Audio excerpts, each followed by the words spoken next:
ಶಕ್ತಿ ನಿಷೇಧಸ್ತು ವ್ಯಾಯಾಮ ಅಂತ ಹೇಳಿದೆ. ಎಲ್ಲಿವರೆಗೂ ಅದು ಅರ್ಧ? ನಿಮ್ಗೆ ಹೆಂಗೆ ಗೊತ್ತಾಗುತ್ತೆ ನನಗೆ ಅರ್ಧ ಶಕ್ತಿ ಹೋಯ್ತೀಗ ಅಂತ? ಅದಕ್ಕೆ ಆಯುರ್ವೇದದಲ್ಲಿ ಹೇಳಿದ್ದಾರೆ, ಲಲಾಟ ಸ್ವೇದೆ ಅಂದರೆ ಹಣೆ ಮೇಲೆ ಬೆವರು ಬರಬೇಕು, ಶ್ವಾಸ ವೃದ್ಧಿ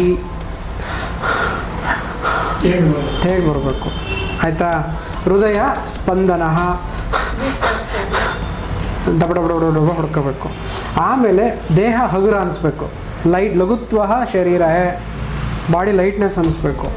ತದನಂತರ ಬಾಡಿಗೆ ಸಾಕು, ಇದೊಂದು ರೆಸ್ಟ್ ಬೇಕು ಅಂತ ಅದಕ್ಕೆ ಮೈಂಡಿಗೆ ಬರಬೇಕು, ಅವ ನಿಲ್ಲಿಸ್ಬಿಡ್ಬೇಕು. ಇದು ಬಾಡಿ ಇಂಡಿಕೇಶನ್. ಬಾಡಿ ಇಂಡಿಕೇಶನ್ ಕೊಟ್ಟಾಗ ನೀವೇನು ಮಾಡ್ಬೇಕು ಅದನ್ನೇ ಮಾಡಬೇಕು.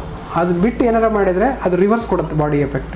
ಹಾಗಾಗಿ ವೇಗ ಉದಿರಣ ಧಾರಣ ರೋಗ ಏಕೈಕ ಕಾರಣಂ ಅಂತ ಹೇಳ್ತಾರೆ.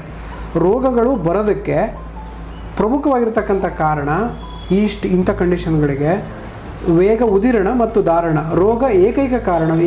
ವೇಗಸ್ ಅಂದರೆ ಯಾವುದು? Natural adjust of our body. ಯಾವುದು?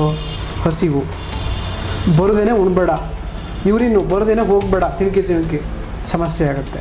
ಮೋಷನ್ನು ಬರೋದೇನೆ ಹೋಗಿ ತಿಣಕಿ ಮಾಡಬಾರ್ದು. ವೇಗ ಉದಿರಣ ಮಾಡಬಾರ್ದು, ವೇಗಗಳನ್ನು ಸ್ಟಿಮ್ಯುಲೇಟ್ ಮಾಡಬಾರ್ದು. ಬಂದಾಗ ತಡೆ ಹಿಡಿಬಾರ್ದು. ಯೂರಿನ್ ಬಂದೈತಿ, do not hold it. Motion ಬಂದಿದೆ, ಡು ನಾಟ್ ಹೋಲ್ಡ್ ಇಟ್. ಬಾಯಾರಿಕೆ ಆಗಿದೆ, ಡು ನಾಟ್ ಹೋಲ್ಡ್ ಇಟ್. ಹಸುವಾಗಿದೆ, ಡು ನಾಟ್ ಹೋಲ್ಡ್ ಇಟ್.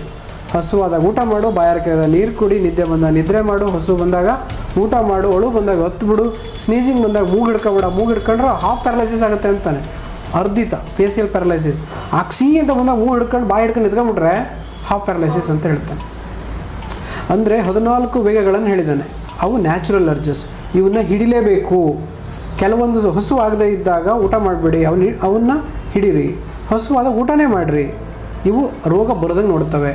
ಇನ್ನೊಂದು ಇದು ನ್ಯಾಚುರಲ್ ಅರ್ಜಸ್ ಆದರೆ ಮಾನಸಿಕಕ್ಕೆ ಸಂಬಂಧಿಸಿದ್ದು, ಶರೀರಕ್ಕೆ ಹಿಡಿದು ಇಷ್ಟೊತ್ತರೆಗೂ ಮನಸ್ಸಿಗೆ. ಒಂದು ಇಮಾಂಸ್ತು ಧಾರಯತ್ ವೇಗಾನ್ ಹಿತಾರ್ಥಿ ಪ್ರೇತ್ಯ ಚ ಇಹ ಚ. ಅಲ್ಲೂ ಮತ್ತು ಇಲ್ಲೂ, ಸ್ವರ್ಗದಲ್ಲೂ ಇಲ್ಲೂ ಎರಡೂ ಕಡೆ ಚೆನ್ನಾಗಿರಬೇಕು ಅಂದರೆ ದೇಹಕ್ಕೆ ಸಂಬಂಧಿಸಿದ ಮಾನಸಿಕ ವಿಕಾರಗಳನ್ನು ತಡೆ ಹಿಡಿಬೇಕು. ಯಾವುದು? ಶರೀರ ವಾಕ್ ಮನಸಃ.